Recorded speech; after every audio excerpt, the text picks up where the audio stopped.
Marzo, uno empieza a pensar en flores, chocolates, detalles bonitos, invitaciones, tal vez algunas canciones que nos dedican. Mejor dicho, es un mes en el que empezamos a recibir homenajes y empezamos a recibir muchas cosas lindas para resaltar todo el valor que tenemos como mujeres. Pero hay algunas que esto como que no les hace mucha gracia y ya más adelante vamos a hablar precisamente de por qué pasa esto. Pero saludo a mis compañeras, feliz mes niñas de la mujer, espero que estén súper bien, qué rico acompañarlas y que me acompañen en este nuevo capítulo de las musicales podcast y arranco saludando a Mari, preguntándole, ¿te gusta que te celebren el Día de la Mujer, el mes de la mujer? No tengo problema con eso. Es decir, claro que también depende ese feliz día de la mujer de quien venga. O sea, ¿no les ha pasado que van por la calle feliz día? No, ¿cuál feliz día? Vaya, trabaje y haga, o sea, su familia. Es decir, ese feliz día de la mujer no me choca, pero depende de quién venga. Si te dedican mujeres de Ricardo Arjona. Mujeres. Lo que nos pidan Yo amo podemos. a Ricardo Arjona, Si no pero hay podemos, canciones no más bonitas. Por ejemplo, ¿cuál te gusta hay que te mejores dedican? canciones que esas. A mí me Una gusta que digan, ay, Mujeres. dedíquenme esta. No, ¿cuál? por ejemplo, no, hay unas que son, yo me voy un poquito más a lo clásico, no me disgusta la canción de Arjona, pero creo que hay mejores. Por ejemplo, hay una de Iñaki Uranga que se llama No hay nada como una mujer y es súper linda Uy. también, además. La mujer que yo quiero, de Joan Manuel Serrat, me voy un poquito más como a lo clásico, pero no me disgusta la Arjona, sino que es que me quedé como en el meme de las mujeres que se hizo como tendencia. Pero no me disgusta dependiendo de, sí, porque es que hay personas que uno no les siente como ese feliz, sino que lo hacen es como por Cumplir. o sale como, perdónenme la expresión, como el primo Neandro interior, feliz día mami, no. Ah, sí, con su Ah, morbosidad ok. ahí. Sí, sí, sí. No. Regalo divino, la ayuda idónea del hombre, gracias por existir. Sí, O sea, sí. ya ahí tenemos problemas, pero me gusta, o sea, a mí me gusta el celebrar que soy mujer, me gusta el celebrar que soy mujer y todo lo que a lo largo de la historia se ha logrado, o sea, no me quedo como en el pasado que, ay, todavía, no, me gusta celebrar lo que como mujer he logrado, lo que hemos logrado entre todas, lo que hemos construido y lo que hasta hoy 2025 podemos decir, somos mujeres y vale la pena. ¿A André le gusta celebrar y que le celebren el día y el mes de la mujer?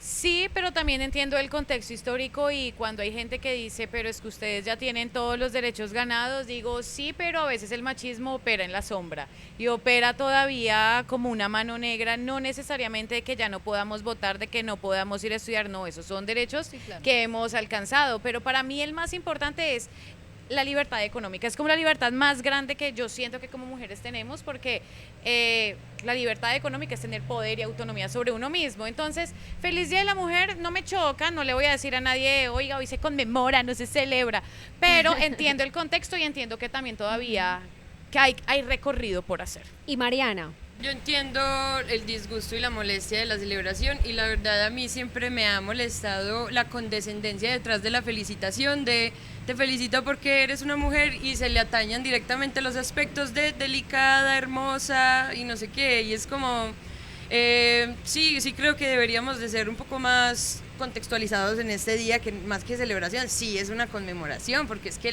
hay mujeres que sí han hecho impactos reales en la historia y no ha sido precisamente por bonitas, bien portadas y hermosas pues y dulces, ¿no? Y entonces yo creo que es bueno con amor, obviamente tampoco me gusta como que lo hagamos con rabia, pero porque es desgastante, no porque no haya que tener rabia, sino porque es desgastante. Entonces como igual detrás de una felicitación puede que se sienta el tono lindo. Hay tonos lindos y otros no. De oye, feliz día, y uno no va a decir, ah, ignorante, no sabes por qué me estás felicitando. No, uno dice, bueno, muchas gracias, si uno le vio que la intención Sí, es claro. bonita.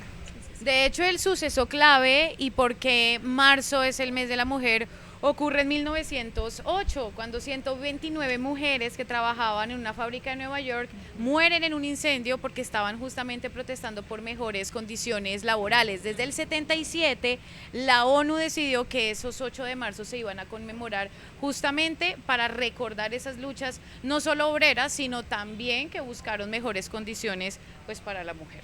bueno, pues precisamente este capítulo estará dedicado a hablar esas diferentes formas en las que se celebra o se conmemora la lucha de las mujeres, todo nuestro valor, pero también cuáles son esos desafíos que quedan aún pendientes. Entonces lo vamos a descubrir a continuación en Así lo vivimos nosotras.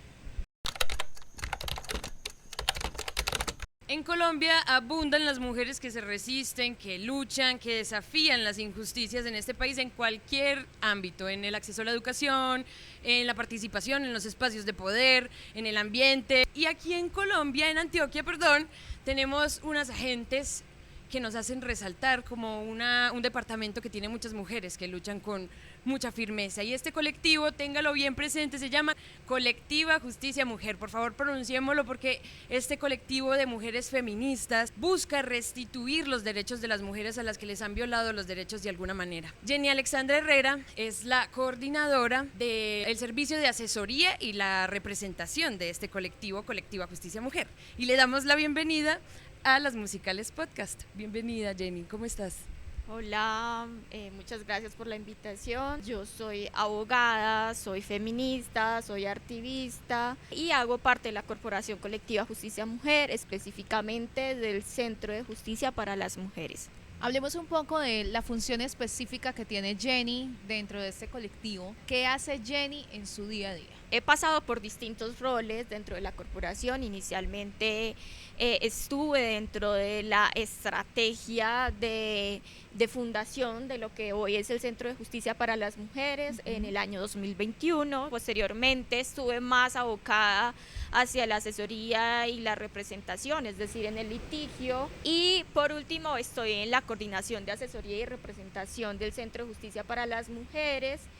Que quiero contarles un poco del centro. En el centro nosotras asesoramos y representamos a mujeres víctimas de violencias basadas en género, pero con otras necesidades jurídicas, desde una metodología psicojurídica, es decir, en dupla. Lo hacemos con el acompañamiento de una abogada y una psicóloga, y por supuesto utilizamos otro tipo de estrategias porque nos moviliza la justicia, no solamente desde el punto de vista de la justicia ordinaria, sino es la justicia feminista, es decir, creemos en las expectativas de justicia de las mujeres y trabajamos por supuesto con otras estrategias que no solamente son las jurídicas. Creemos en las estrategias integrales porque no queremos movilizarnos solamente desde el caso a caso, sino queremos movilizarnos en la promoción de los derechos de las mujeres, sobre todo desde la justicia que las mujeres quieren. ¿Trabajan únicamente con mujeres que han sido víctimas de violencia de género o dentro de esos servicios que ofrece la corporación trabajan con otro tipo de violencia? Si es así, ¿cuáles son esas barreras que existen?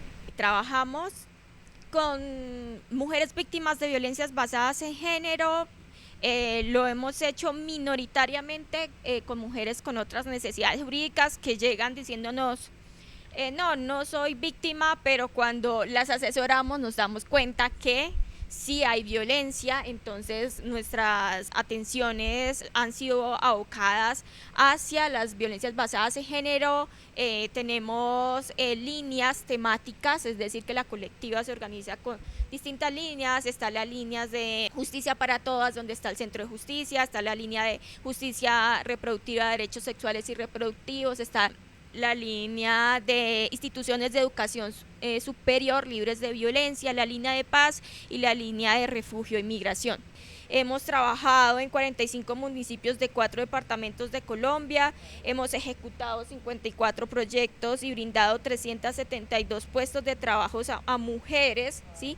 Logramos alcanzar a 2.026.357 personas con nuestras distintas estrategias. Tú mencionas algo con respecto a las barreras. Y bueno, las barreras, yo creo que las barreras no son igual para todas las mujeres, pero por el hecho de ser mujeres ya hay una barrera, ¿sí? Porque ¿cuáles? Nos enfrentamos a distintas barreras, sobre todo nosotras que trabajamos por el acceso a la justicia, ¿sí? Nos hemos encontrado con, desde la justicia ordinaria, con barreras desde la no aplicación de tratados internacionales, ¿sí?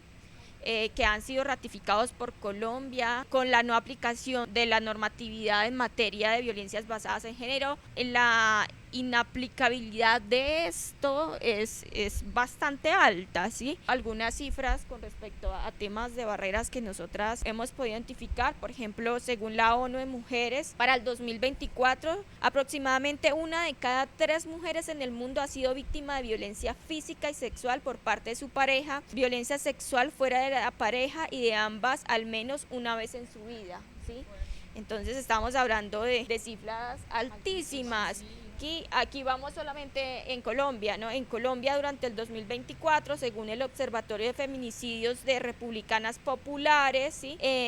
Se registró 886 de estos hechos en Colombia. Estamos hablando de un número bastante alto, ¿cierto? Y Antioquia es el principal departamento con 129 feminicidios. El 27% de las mujeres víctimas registradas en diciembre del 2024 son jóvenes entre 14 y 29 años. Estas cifras también nos llevan a la pregunta de, bueno, la barrera, la simple existencia. Creo que principalmente otras, por supuesto, hay mujeres que tienen muchas más barreras porque no podemos obviar los contextos, ¿sí? El grado de vulnerabilidad de algunas mujeres. Sobre todo, por ejemplo, en el campo, que se ven tantas cosas donde muchas ni siquiera tienen la posibilidad de capacitarse, que no tienen la posibilidad de un trabajo, entonces dependen económicamente muchas veces de su pareja, y eso puede significar a que yo no me voy porque ¿qué voy a hacer? ¿De qué voy a vivir? No pude capacitarme, no tengo una posibilidad de hacer una vida diferente, entonces me aguanto maltratos, me aguanto un montón de cosas, y eso se ve mucho, sobre todo pues en el campo, que no se tienen tantas posibilidades. Digamos que en la ciudad hay un poquitico más de oportunidades, ¿cierto? Pero en el campo sí se ve un poquito más ese tema de esas barreras para que las mujeres puedan como salir adelante y tener posibilidades de decir, hombre, yo tengo mis capacidades, y si estoy siendo víctima, si estoy siendo violentada por mi pareja y ya no puedo estar acá por mi integridad, incluso por salvar mi propia vida, lo puedo hacer, pero muchas veces eso no se da. Sí, en efecto, dependiendo de cada contexto. Del contexto, sí. Sí, de cada característica particular de cada mujer, también aumentamos las barreras. Entre más vulnerabilidad haya, ¿sí? Entre más derechos se les hayan negado, por ejemplo, a las mujeres negras, a las migrantes. A las mujeres migrantes, y estamos hablando de las mujeres empobrecidas, estamos hablando de las mujeres disidentes sexuales y de género, pero también estamos hablando inclusive de las lideresas, ¿sí? De quienes defendemos los derechos de las mujeres. Para solamente nombrar, para nosotras estamos en este momento en un contexto de regresividad en Antioquia y Medellín, porque hay una tendencia a la ultraderecha, ¿sí? Que promueve unos discursos que van en contravía de lo que nosotras pues estamos trabajando y luchando por defender y garantizar. Y en ese contexto de regresividad tenemos algo que ha sido para nosotras como que nos ha dado miedo. Realmente yo he sentido miedo, realmente el movimiento social de mujeres ha sentido miedo, pero también se ha parado muy fuerte, y es... ¿Miedo por qué? Porque nos están criminalizando por el ejercicio de nuestros derechos, ¿sí? Para darles un ejemplo, el jueves nos levantamos con la noticia de que habían detenido a 2 compañeras que habían salido en la movilización del 25 de noviembre y con unos mensajes de los medios de comunicación bastante estigmatizantes, ¿sí? Y con unas fotografías del uso de las pañoletas, la detuvieron con contenido feminista. Entonces ser feministas en este contexto es un delito, ¿sí? Entonces no hay garantía para nosotras, por ejemplo, movilizarnos, no hay garantía para en este gobierno departamental y gobierno distrital para que nosotras podamos exigir los derechos, ¿sí? Y podamos salir a las calles, porque la movilización es una de las formas de justicia que nosotras tenemos. La noticia fue como que las capturaron por haber vandalizado una estación del Metro Plus. Sí. Esa es la noticia. Semejante a algo parecido fue lo de EPA Colombia. Entonces la pregunta es, listo, todos tenemos derecho a marchar, a movilizarnos, a levantar la voz, pero no a dañar de pronto el bien público. Esa es pues como la información que se tuvo al respecto. Entonces, ¿cuál es la información que ustedes tienen y el conocimiento de la situación? ¿Qué fue lo que realmente pasó en esta movilización donde se supone que las chicas fueron capturadas por la vandalización de una estación? Mira, yo no te voy a hablar en específico de cuáles fueron los hechos, ¿sí? Porque esto es información que es información que tal vez puede ser tergiversada, es información que es muy privada, además yo no tengo en este momento autorización para hablar acerca de esto, ¿sí? Lo que yo te puedo decir es que hay unas garantías en el ejercicio de la protesta, ¿sí? Hay unas garantías y que inclusive distritalmente hay una normatividad respecto al ejercicio de este tipo de actos, ¿sí?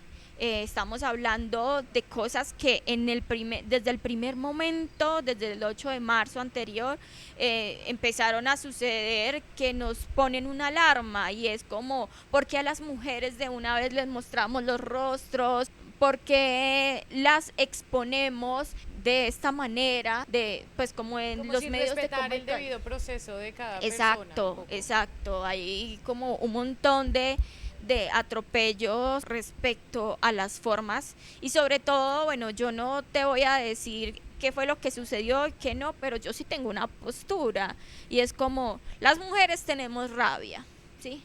Tenemos rabia porque yo creo que cuando dije las cifras ustedes dijeron, uff, Altísima, sí. y tenemos rabia porque definitivamente nos está costando la vida, ¿sí?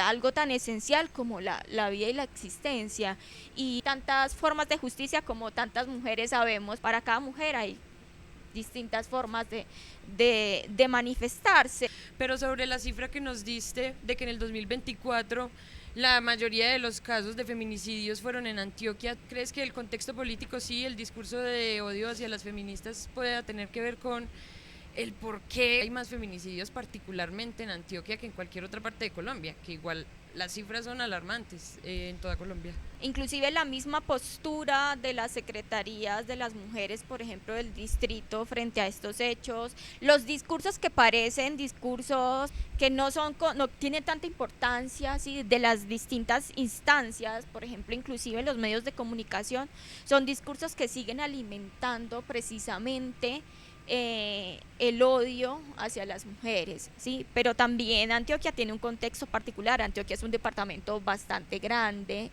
y que tiene muchas diferencias dentro de sus subregiones, ¿sí?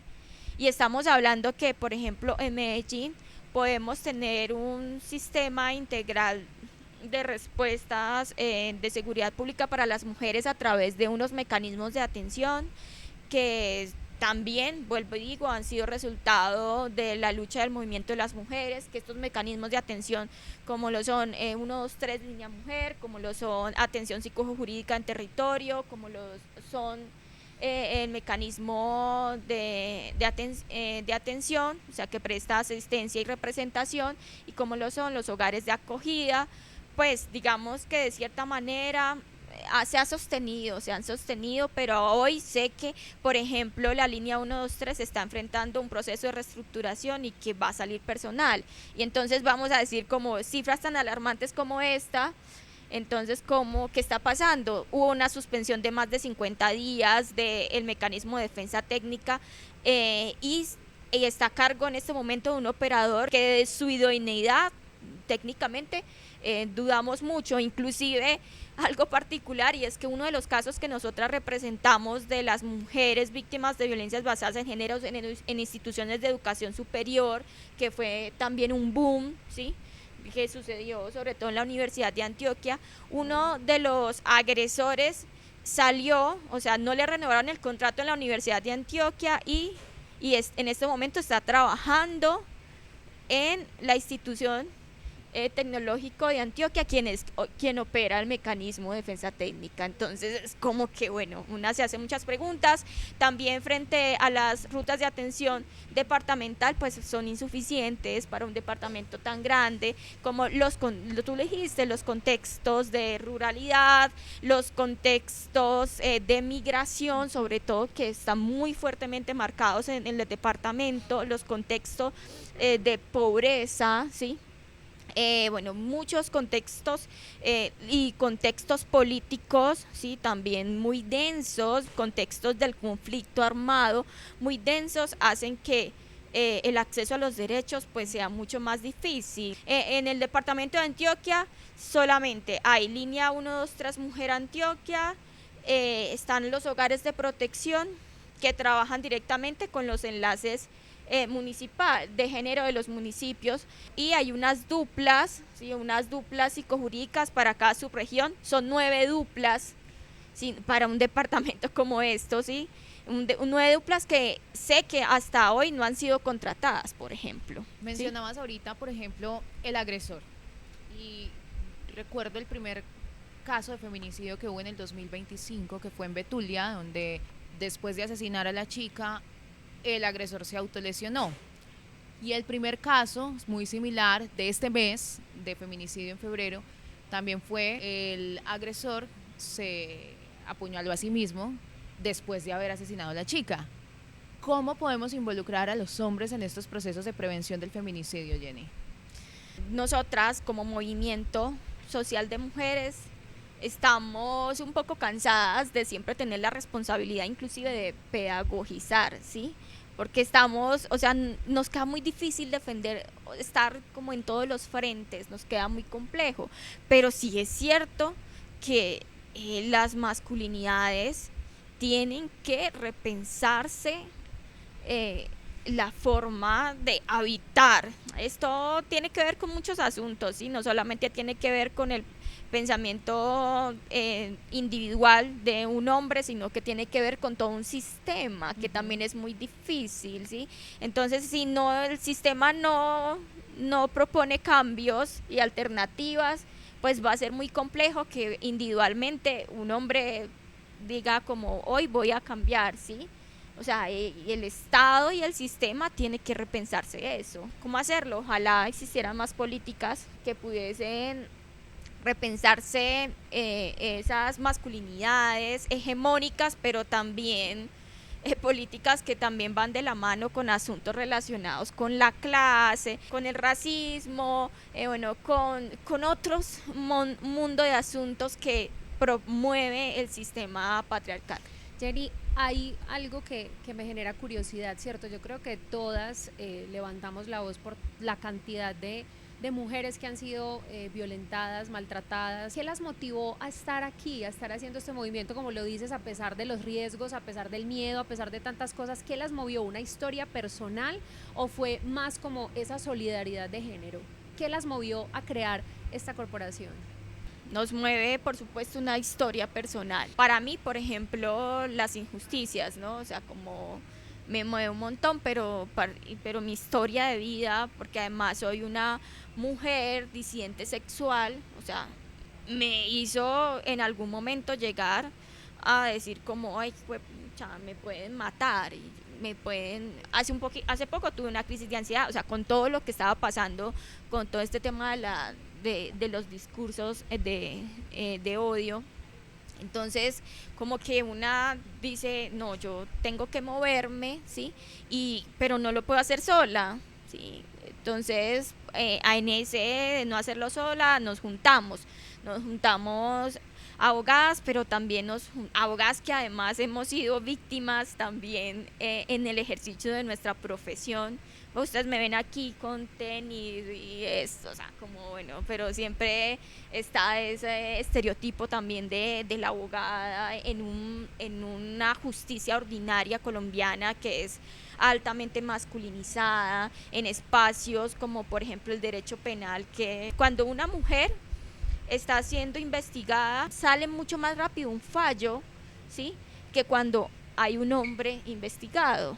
Entonces, O por ejemplo cuando he ido a distintos espacios y me miran de una manera como que me minimizan, ¿sí? Por ese mismo estereotipo. Entonces, claro, eso da algo que es la digna rabia también, y yo creo que la digna rabia es pararse y buscar estrategias conjuntas, pero no solamente con abogadas, sino también con profesionales de las ciencias sociales, politólogas, psicólogas, antropólogas, sociólogas, ¿sí? Para, no sé si disminuir, porque eso no solamente depende de nosotras, pero brindar una respuesta, y es lo que nosotras hacemos desde el centro, ¿sí? Es muy difícil encontrar una representación jurídica para las mujeres víctimas de violencias con un enfoque feminista. ¿Por qué? Porque desde nuestro enfoque lo que hacemos es poner a la víctima en el centro, lo que ella quiera, ¿sí? No siempre las mujeres quieren condenas, pero las mujeres quieren reparación, ¿sí? Las mujeres quieren reparaciones, actos públicos, las mujeres quieren muchas formas de reparación. Entonces nos paramos desde ese lugar y nos movilizamos. Y ustedes han hablado, de pronto han contado en algún espacio la experiencia de cada una y creen que eso puede funcionar para algo, que eso puede servir el contar mi vivencia, lo que a mí me dolió, lo que yo viví y como que sirva para que otras despierten y digan, hey, yo también tengo que hablar y contar mi situación.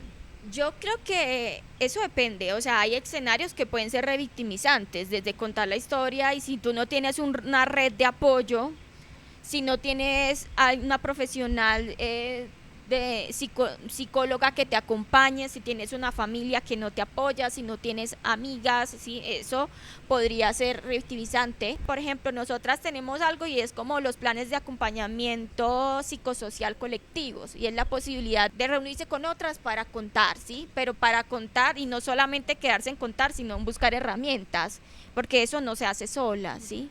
No es que yo sola lo haga. Y lo logre sola, se necesita Sí. una red de apoyos, que es precisamente lo que ustedes están buscando a través de la corporación, Jenny. Bueno, a 6 meses de esta reestructuración de la Secretaría que estabas contando ahorita, de esa reestructuración además que surge un poco para ahorrar recursos y volver a meter, digamos, dependencias desde un enfoque mucho más conservador, ¿cómo han visto? ¿Ha servido para algo? A hoy no tenemos información pública de cómo va a ser esa reestructuración, ¿sí? Empezando, de ahí entrada, eso ya dice mucho. Este discurso del ahorro de los recursos, ¿sí? Pero entonces, porque siempre tenemos que ahorrar cuando son derechos de las mujeres, cuando son derechos de las disidencias sexuales y de género, ¿sí? Cuando son poblaciones que están con una alta vulnerabilidad de derechos, ¿sí? Entonces es esa pregunta. Por supuesto no estamos de acuerdo con ese proceso de reestructuración.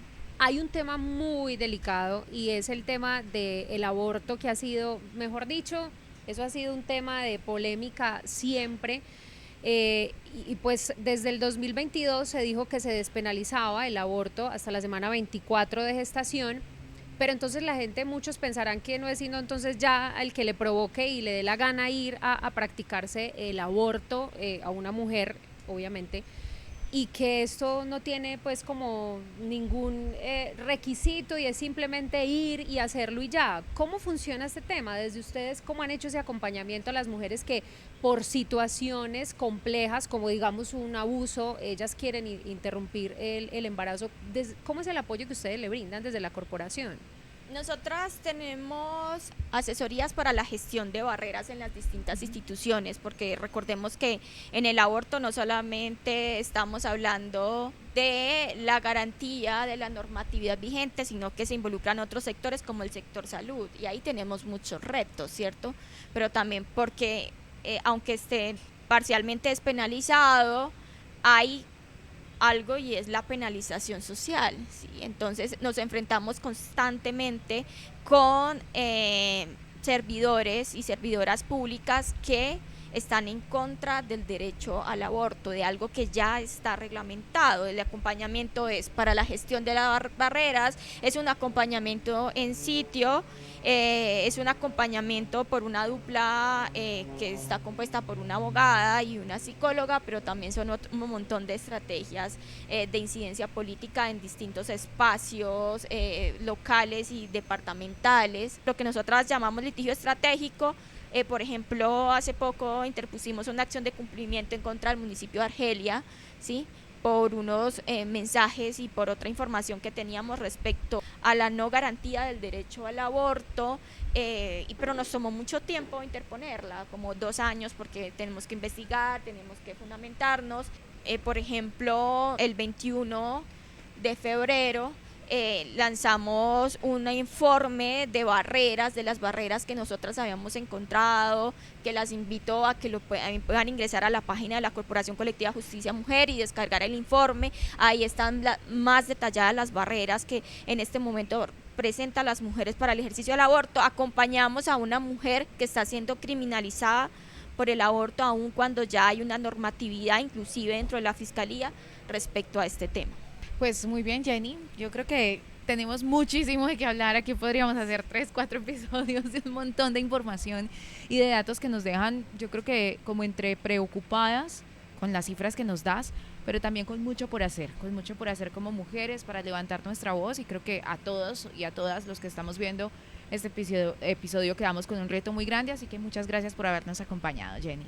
Y por lo que haces. Gracias a ustedes también por el ejercicio. Quiero también poner una alerta, y es una alerta de la desfinanciación que en este momento tiene el Movimiento Social de Mujeres. El Centro de Justicia para las Mujeres está pasando por una situación precisamente crítica frente a esa desfinanciación, porque el ejercicio de representación cuesta mucho, ¿sí? Y con esto quiero pues invitarles a que nos puedan apoyar, ¿sí?, que puedan ingresar a la página de la Corporación Colectiva Justicia Mujer, puedan hacer sus donaciones también, o que puedan replicar la información que haya en la página del Instagram de la Corporación Colectiva Justicia Mujer, que puedan etiquetar a fundaciones que ustedes crean que nos pueden apoyar, o sea, cualquier cosa que ustedes pueden hacer, que nos puedan dar amor inclusive, por este momento tan difícil que nosotras estamos pasando. Entonces, y también la invitación es a que ojalá los medios de comunicación puedan, ¿sí?, dar unos mensajes que no sean estigmatizantes ni revictimizantes, y cambiar, sí, las narrativas, porque creo que tienen un papel súper fundamental. Es muy interesante escuchar a Jenny con todo este tema y esta problemática, y ver cómo realmente sí se tiene un impacto dentro de estos mecanismos de denuncia, pero que quedan muchos baches todavía en el camino y queda mucho por hacer en cuestiones de seguridad y en términos todavía como de denuncias. Nos queda como un hueco todavía. Un hueco que hace que muchas personas todavía, por ejemplo, no entiendan por qué miles, cientos de mujeres salen a marchar cada 8 de marzo.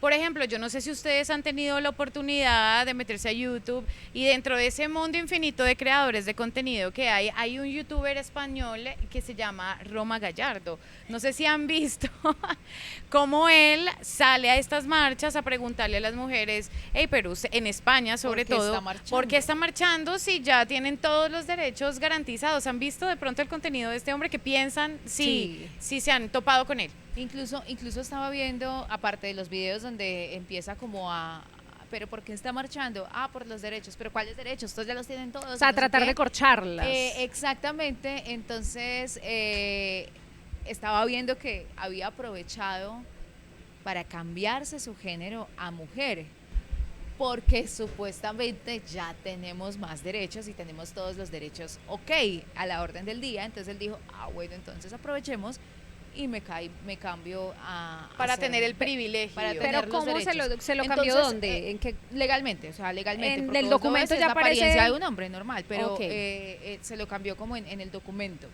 Okay. No recuerdo en ese instante como cuál es la ley que permite no, lo que él tiene es envidia. eso, pero sí, hizo eso como para aprovechar. Entonces él decía, le preguntaban como, o decía el chico que estaba como colocando en contexto lo que había pasado, que si lo hacía solamente por los beneficios o porque realmente se sentía mujer. Pues realmente nos queda como ahí la incógnita, habría que investigar más, porque la verdad yo siento que veo el contenido de él y me da un poquito de desaliento. Me da como... Totalmente. ¿Siente que tienen privilegios por ser mujer? él siente que puede disfrutar de ciertos beneficios por ser mujer. Pero es que él dice como, lo que dice Ángela, es como, él hace esas entrevistas para querer corchar y hace Sí, unas sí, preguntas sí. bastante Es que se le ve extremistas y todo, se le ve entonces la como... intención negra. Es como entonces los hombres pueden ir al ginecólogo, sí o no, sí o no. Y es como,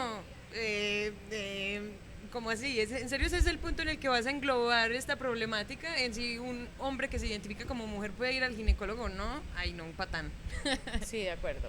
Son preguntas que definitivamente lo que pretenden o lo que buscan es dejar sin argumento y como decir, hombre, están jodiendo por nada, y me disculpan la expresión, pero se siente así, o sea, lo hemos venido conversando y es que sí se han logrado muchas cosas, pero también hay muchas otras que no deberían seguir pasando, o sea, y ni siquiera, a ver, es que ni siquiera deberíamos mencionarlo como en temas de que solamente las mujeres tienen ciertos derechos o privilegios o los hombres, o sea, tanto hombres como mujeres tenemos derecho a tener dignidad, a tener una tranquilidad, a que no seamos atacados simplemente porque si somos hombres o mujeres o si tenemos que ir a X o Y situación. Miren, yo creo que ese es el problema, cuando nosotros sentimos que a otra persona le va bien o que otra persona tiene ciertas cosas positivas, entonces yo siento que si a otro le va bien, a mí me va mal, entonces si las mujeres están bien, los hombres tienen que estar mal. ¿Por qué no podemos estar todos bien y luchar los unos y los otros porque todos tengamos igualdad de condiciones, que tengamos respetos y dignidad por ser seres humanos?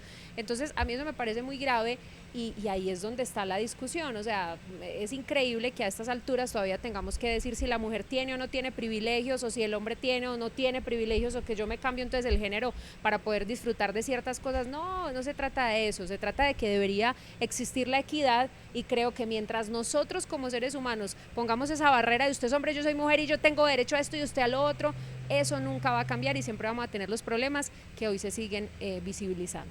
Es bien compleja esa situación.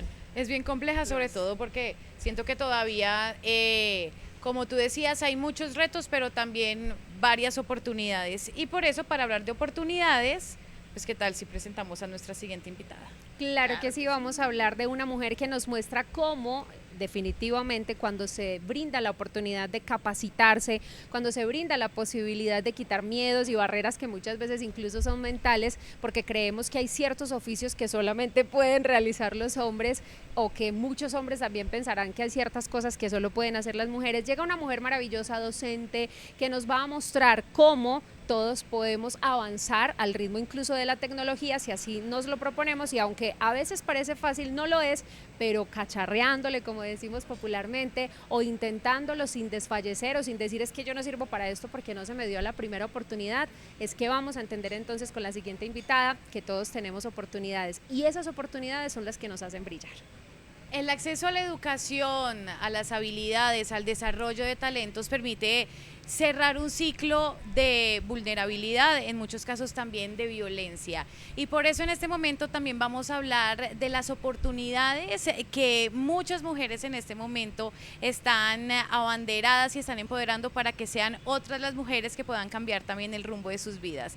Un ejemplo de eso es una súper invitada que tenemos en este momento. Ella se llama Marian Villa, ella es comunicadora, es especialista en mercadeo, es diseñadora, es programadora, es mamá, es esposa y además ella fundó una corporación, una organización muy bacana llamada Pioneras hace varios años, en donde ha formado a mujeres de varias partes de Colombia, más de 1.200 en temas de tecnología, en temas STEM, para justamente impactar esas vidas. Marian, bienvenida a Las Musicales. Antes de agradecerte, primero agradeciéndote muchísimo habernos aceptado la invitación, ¿cómo ha impactado un proyecto como Pioneras a las mujeres que han hecho parte de él? Bueno, gracias por la invitación a Las Musicales, estoy feliz de estar acá. Pioneras es un proyecto, como tú dices, que ha logrado impactar la vida de muchas mujeres en Colombia, y lo interesante de este proyecto es que si bien nació en Medellín, que es mi ciudad de origen, pues nada, se expandió a todo el territorio nacional y tenemos proyectos hermosos liderados, por ejemplo, por mujeres indígenas en La Guajira, Wow, qué rico. que fue el último proyecto en el que participamos el año pasado, enfocado no solo a mujeres, sino también al núcleo familiar. Entonces implica también inspirar a niños de resguardos indígenas a empezar su carrera en STEM, o sea, en ciencia, tecnología, en matemáticas y en investigación. Me acabo de emocionar un montonón. Me gusta porque yo creo, y ahorita le decía yo a Angelita, que todos como por dentro tenemos algo de programación, algo de programadores. O sea, desde que aprendemos a hablar, por ejemplo, ya programamos nuestro lenguaje hacia la imitación y a otros.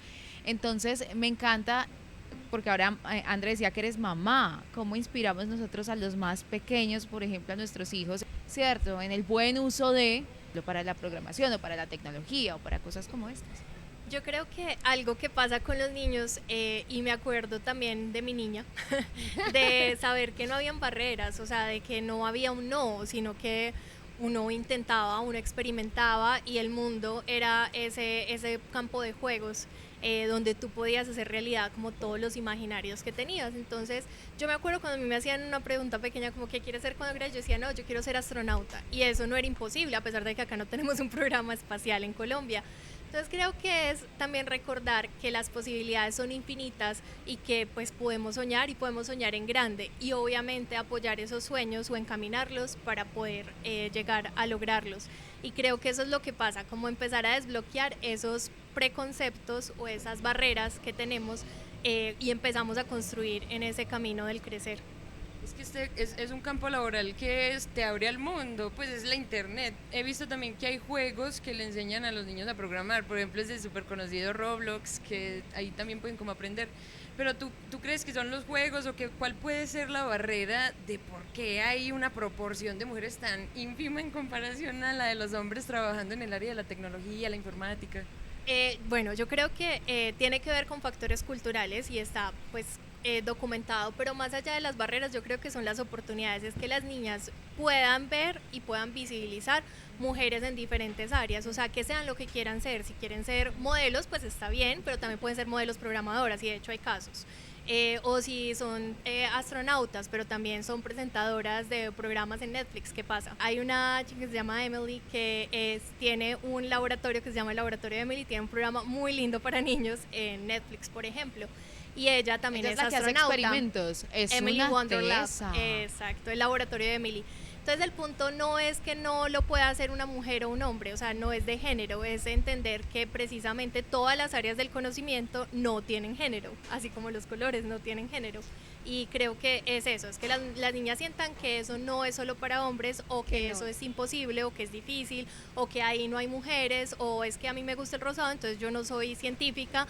Pues sí, te puede gustar el rosado, te puede gustar el morado, el verde, el blanco, el amarillo, no sé, y puedes ser científica.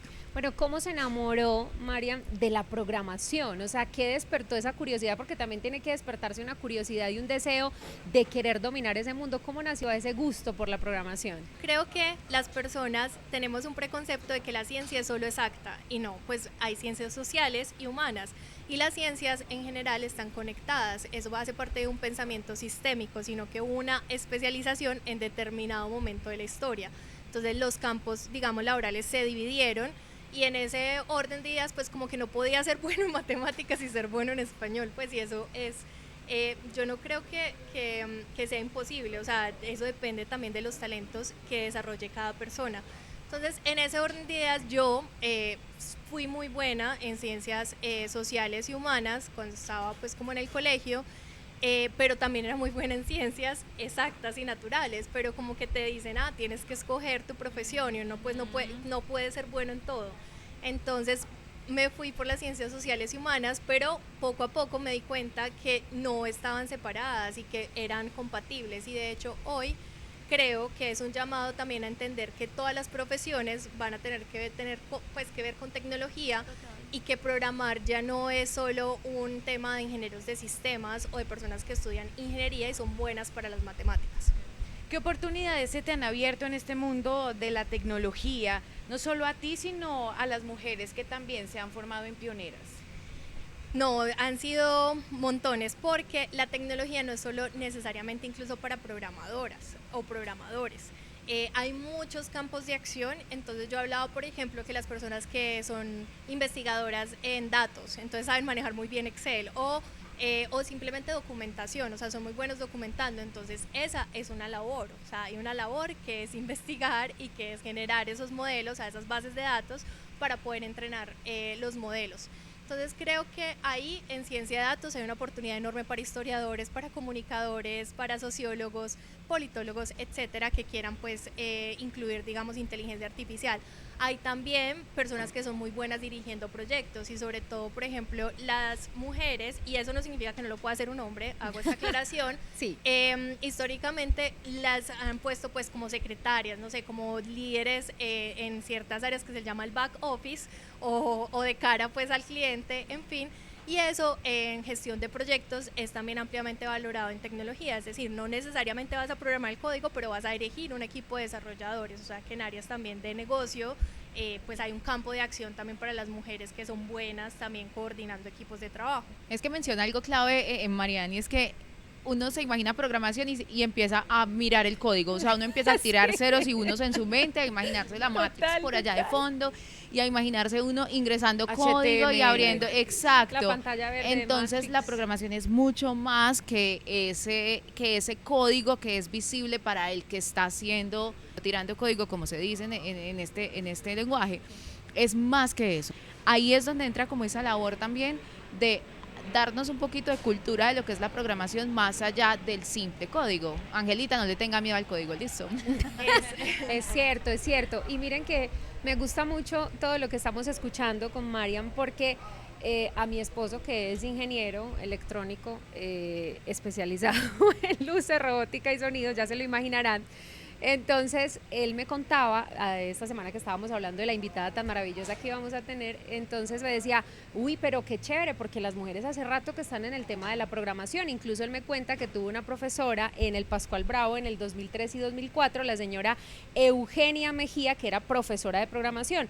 Ya estaba avanzada en edad porque le decían la superabuela, de cariño le decían los estudiantes, y que era supremamente tesa. Entonces él dice que le parece genial y que hace muchos años que las mujeres estamos metidas en este cuento, y la verdad a mí sí me queda la invitación a quitarle el miedo, porque lo que decía María ahorita es muy cierto. Yo empiezo a pensar en un montón de códigos así, tal cual, códigos, números, un montón de cosas, y uno dice como, ay no, yo para eso no sirvo, pero mira que es simplemente quitarle el miedo y arrancar. Entonces sería como, qué bueno que nos compartieras qué aptitudes, porque entonces todo el mundo dice, bueno, y si es tan fácil, entonces ¿qué se necesita para tener la habilidad de ser un programador? ¿Qué aptitudes debemos tener para poder ser programadores, hombres y mujeres por igual? Listo, entonces primero no es que sea fácil, pero no es imposible. Usted lo hace ver fácil. Exacto, yo lo hago ver fácil. ¿Por qué? Porque tiene que ver con unas características que creo que todos tenemos. Uno es la curiosidad, es como hay un problema, o sea, uno no va a tratar de resolver algo que le es ajeno. Entonces, si a ustedes, por ejemplo, les gustan las interfaces gráficas, o sea, son diseñadores, les gusta el arte, les gusta hacer cosas bonitas, en fin, entonces empezar a revisar, ve, los colores tienen códigos, y esos códigos, entonces yo cómo los puedo cambiar en una página web, ve, miremos un tutorial en YouTube de cómo los cambio, intentar a ver cambiar las tipografías, los colores, etcétera, que eso es lo que hace un front-end developer, por ejemplo, o sea, un desarrollador que trabaja de cara al usuario. Entonces, hay saltos que son como más fáciles de dar. Por ejemplo, cuando hablaba de personas que trabajan con investigación, pues es más fácil trabajar en ciencia de datos de alguna manera, y en lenguajes que de pronto pueden ser más fáciles para ciencia de datos, como los Python. O personas que trabajan en desarrollo de cara al usuario, por ejemplo, JavaScript, HTML, CSS, estilos, pues le va a ser más fácil. Entonces, primero es encontrar algo que a ustedes les apasione y les gusta, y lo cual puedan combinar o quieran automatizar o quieran modificar o empezar a explorar. Curiosidad es la primera. La segunda es, yo creo que resiliencia. ¿Por qué? Porque esto significa que hay veces no van a funcionar las cosas, y eso está bien. O sea, en eso hace parte del proceso. Hace parte del proceso. Y lo que pasa es que es como, no, si eso es tan fácil, entonces yo pongo este script de código y eso compila, eso funciona. Pero resulta que hay veces las cosas tienen varios factores que pueden incidir, como que mi computador funciona, pero yo despliego eso y eso no funciona. y puede pasar un mes y eso sigue sin funcionar. Entonces ahí entra algo que pasa, sobre todo en las mujeres está ya documentado, y es el síndrome del impostor, y es como, no, pues entonces yo para esto no sirvo porque llevo un mes dándole este código. Sí, claro, ¿será que sí soy capaz? ¿Será que Entonces, sí nací para eso? el afán por resultados rápidos hace que las personas abandonen, y esto es una carrera, pues esto es una maratón, esto es un tema de largo alcance. De paciencia, entonces. De paciencia y también reenfocar el problema. De hecho, hay técnicas como por ejemplo el patito de hule, que es como que cuéntale a un patito de hule, trátale de explicar el problema que estás resolviendo, o sea, para que no veas código, sino que le expliques. Y ya después de explicarlo, entonces tú lo anotas o le cuentas a un amigo. Entonces el amigo te dice, ve, ¿y por qué no has intentado montar la base de datos en tal lado? Pues, o modificarle perspectiva esto. para poder encontrar el problema. De pronto el problema es un punto o una coma, porque es de sintaxis.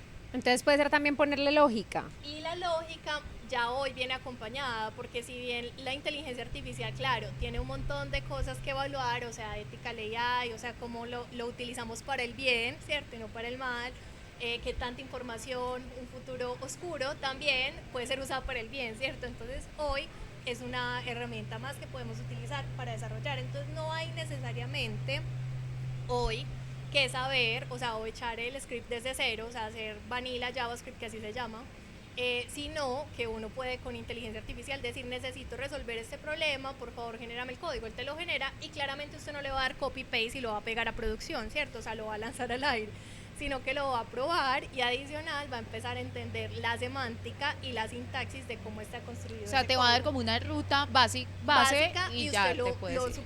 Ya usted sigue el resto. Exacto. Imagínense que yo intenté alguna vez hacer un filtro de Instagram. ¿Sí? Uy, qué pese, lo intenté. Tan bella. Y, o sea, funcionó como hasta cierto punto, pero lo que ella decía, o sea, no tenía patito de hule en ese momento, entonces dije, no voy más, lo voy a intentar otra vez con patito de hule al lado. Pero es cuestión de, como decimos en paisa, es cacharrear, de intentar. Pero se puede, o sea, es chévere y es encarretador el asunto de vamos a intentar a ver qué sale. Si hacemos un filtro que nos borre la nariz, pues no lo volvemos a hacer. Pero en realidad era un filtro, o sea, súper básico, era un filtro como que tenía aquí como unas letras, pero pues, o sea, como que intentarlo al menos. Arriesgarse, Sí, sí, eso está muy chévere. Bueno, y precisamente Mariam, nos contaba André, es docente, entonces qué rico que nos pueda dar como un ejemplo, así como me hizo creer a mí ahorita que era fácil, y por eso dije yo aquí que era fácil, como para entender precisamente cómo funciona la programación. Listo. Entonces, voy a desenglobarlo de programación. Hay unas labores en ciencia, tecnología y en tecnología en general que se llama código abierto o open source. Y yo quiero hablar de eso porque no sé si han escuchado el último modelo de inteligencia artificial chino, seguro que sí. DeepSeek. Sí. Y han dicho, ay no, es que eso es open source, entonces todo el mundo lo puede utilizar, en fin, Y como son chinos, nos van a y robar que es los lo datos. máximo y que nos da mejor dicho. miedo, entonces no sé si sí, si no, bueno, en fin. Pero aparte de eso, yo quiero que entiendan algo, la inteligencia artificial funciona es por bases de datos. Okay. Y esas bases de datos se necesitan para poder rodar el modelo, o sea, tú le entregas un montón de documentación, o sea, piensen en documentos, folders, y él genera el modelo. ¿Qué pasa? Que falta mucha documentación en español. Entonces, uno de los principales roles y ayudas que se necesita para este tipo de cosas es la labor incluso de traducción, o sea, de saber cómo pasar eso de inglés, que es como el lenguaje en el que hay más modelos y más documentación y en el que los lenguajes de programación están documentados, al español. Y esa es una labor que deberíamos hacer todos. ¿Por qué? Porque el no estar en la inteligencia artificial o no utilizarla no significa que eso no esté pasando. O sea, eso está pasando y ahora en tiempo real y hiperacelerado. Entonces, si nosotros no documentamos nuestra propia realidad, nuestros propios procesos, o sea, nuestras propias bases de datos, pues lo que va a pasar es que nos vamos a quedar en la edad de piedra. Y eso está pasando hoy. Les contaba que estaba haciendo una labor como investigación histórica y pasé como unos documentos de un archivo histórico aquí de Antioquia, y ni Grok, ni ChatGPT-4 pago, ni uno especializado, o sea, un modelo especializado en traducción de textos históricos pudo hacerme como la transcripción de de esos datos. ¿Por qué? Porque eso no está, o sea, está simplemente en una oficina, en un lugar donde está físico ese documento. Nadie lo ha sistematizado. Nadie lo ha sistematizado. Entonces la labor de sistematización es súper importante. Marian, sabemos que por temas de políticas internacionales, lo que está pasando con Donald Trump y digamos las barreras que está poniendo otra vez a ciertas poblaciones, ha frenado un poco o ha mitigado, digamos, esa expansión de pioneras. Pero para las mujeres que de pronto quedaron enganchadas con este tema, dicen, no, yo a la próxima reunión, yo a la próxima vez que estas mujeres estén juntas, quiero estar. ¿Cómo se enteran de esas oportunidades que hay en este mundo STEM? Para todos estamos como, en un proceso de transición, ¿cierto? Que eso ha sido un tema también como entender cómo desplegar las alas. Ahora hablábamos de la metáfora de la mariposa, en un mundo en el que pues no controlamos las variables, ¿cierto? Y si estás en Latinoamérica o en un pueblito dentro de nuestro territorio nacional, te das cuenta que quizás las oportunidades se ven muy lejanas, ¿cierto? O como muy difíciles de acercar. O sea, hay personas que no tienen acceso, por ejemplo, a internet o a un computador, bueno, o tienen simplemente el celular viejito. Digo viejito porque nosotros los que tenemos en la ciudad pues nos acordamos del 1100, ese Nokia. Pero ese incluso celular pues hoy sirve también para digitalizar. Entonces yo tengo la experiencia de una niña que llegó, o sea, y digo niño porque en ese momento tenía 16 años, ya hoy es adulta, y llegó a Ruta N sin computador, sin estos programas sofisticados y aprendió a programar. Y aprendió a conseguir un trabajo. Entonces yo creo que, o sea, en 6 meses, eso fue un caso de éxito, fue el primero y eso nos inspiró muchísimo. Entonces yo creo que esas historias como esta mujer que llegó a Ruta N nos enseñan que querer es poder y que definitivamente uno podría incluso la lógica de la programación aprenderla básicamente en lápiz y papel o en la arena escribiendo. Pero son las ganas, ¿cierto? Es no quedarse ahí, de pronto sí ir a una oficina física y entonces empezar a aprender con los libros. De hecho me acuerdo de, no sé si se acuerdan de Talentos Ocultos, esta película de las ingenieras de la NASA afroamericanas, y esas fueron unas de las primeras programadoras, pues una de ellas, y ella aprendió, fue que le dijeron, vea el manual de esa máquina, léaselo, pues aprenderse a leer los manuales y entenderlo. Eso es, o sea, es sacar el tiempo para meterle la lógica, desarrollar la lógica y entender cómo los procesos están construidos. Si quieren saber más o ser parte de este proceso de transición de estamos pensando cómo seguir y desplegando nuestras alas, estamos en Pioneras Dev, así se llama, como Dev de Developer con V.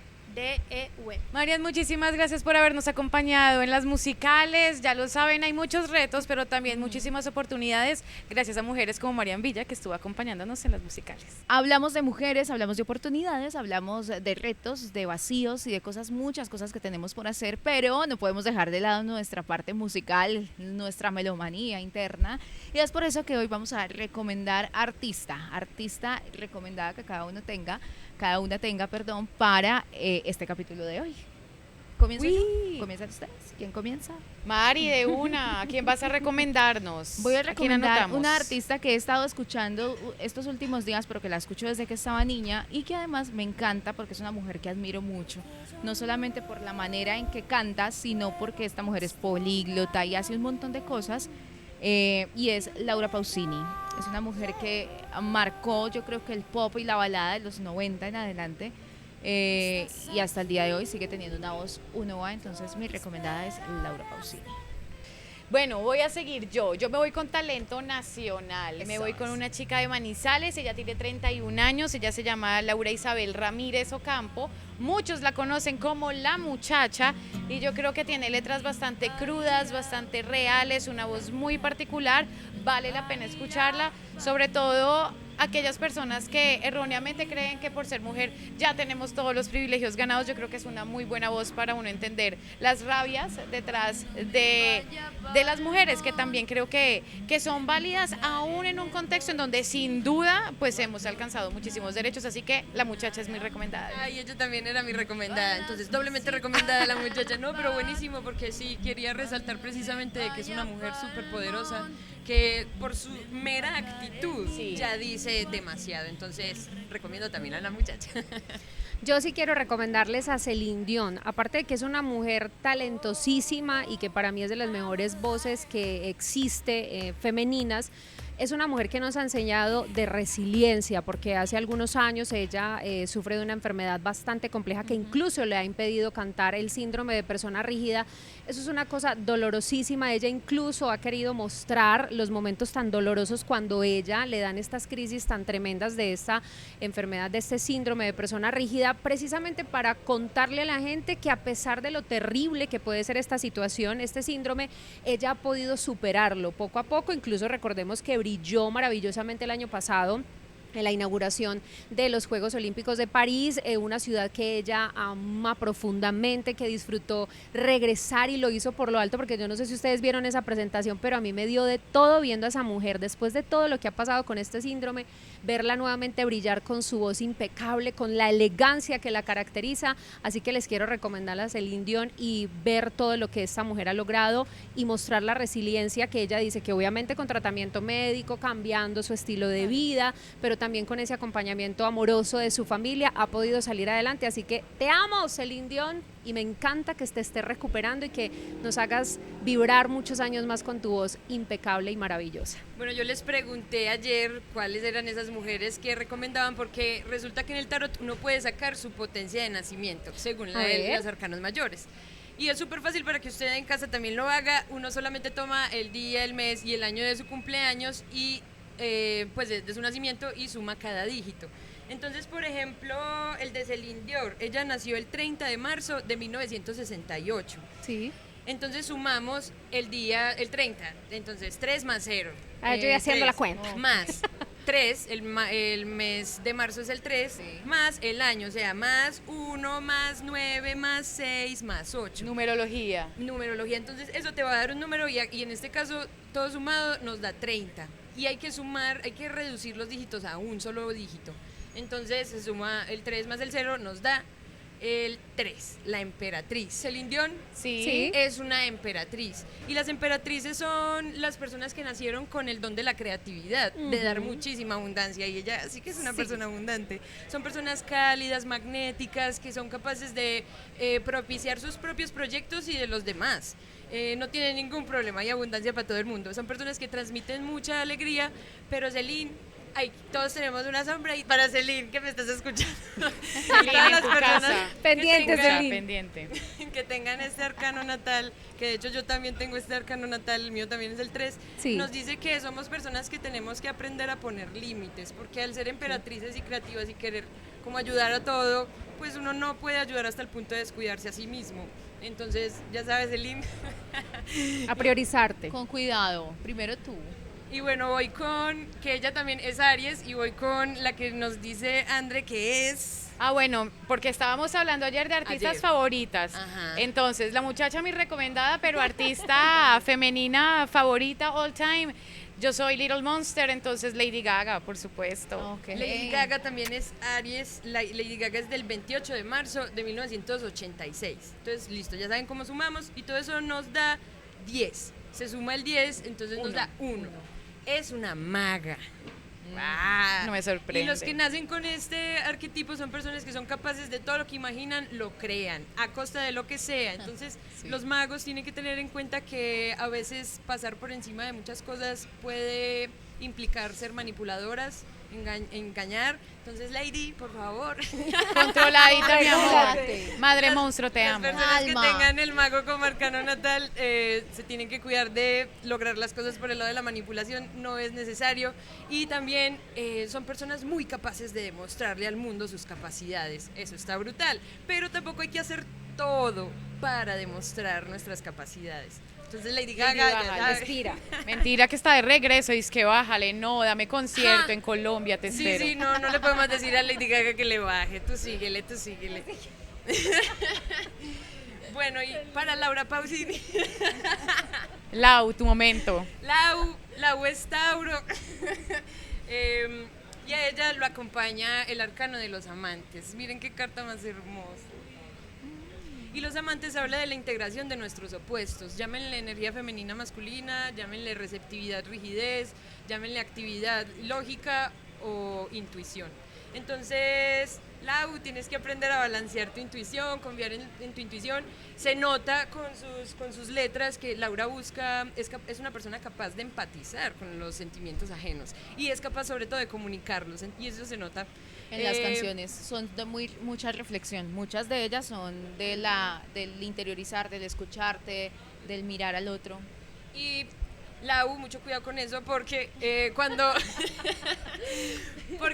uno está tan conectado con las emociones también tiene que tener en cuenta su parte lógica. Entonces está bien soler buscar armonía en los vínculos, pero a veces la armonía se trata es de encontrar la armonía uno, no del vínculo. Entonces hay que también entender, si el vínculo no está armonizando, pues uno tiene que encontrar la armonía propia y quizás eso implique terminar con el vínculo. Y yo elegía Björk. Ay, me encanta, rareza del mundo. Rareza del mundo. Y rareza de esta Islandia. mujer es tan rara que resulta que tiene el número de nacimiento del 8 y hay varios tarots que cambian en su numerología del arcano del 8. A veces es la justicia, a veces es la fuerza. Pero igual creo que ambas se complementan, ¿cierto? El saber controlar los impulsos y poder hablar con diplomacia y con mucha paciencia es la clave para poder comunicar la justicia que queremos alcanzar. Entonces, Björk, para encontrar esa armonía, tienes que nunca reprimir tus emociones. Está bien siempre decirlas, pero por medio de esa cualidad de la paciencia la que fluya, y la déjalo. diplomacia que tienes. Exprésate. Entonces, bueno, saquen su arcano natal y cuéntenos si comparten al arcano natal de alguna de estas artistas favoritas de las musicales. Lo hemos disfrutado mucho, esperamos que ustedes también, chicas. Feliz Día de la Mujer, feliz día. No sabemos si les molesta que le digamos feliz día, pero yo creo que el solo existir ya es un triunfo suficiente. Así Total. que feliz Día de la Mujer. Feliz día y sigan conectados con las musicales podcast. Aplaudan, claro. Bye. Las musicales podcast y nos esperamos sus comentarios también en nuestras redes sociales que nos pueden seguir mi Mari en @ Instagram. y en TikTok @ las musicales podcast. Ahí nos vemos.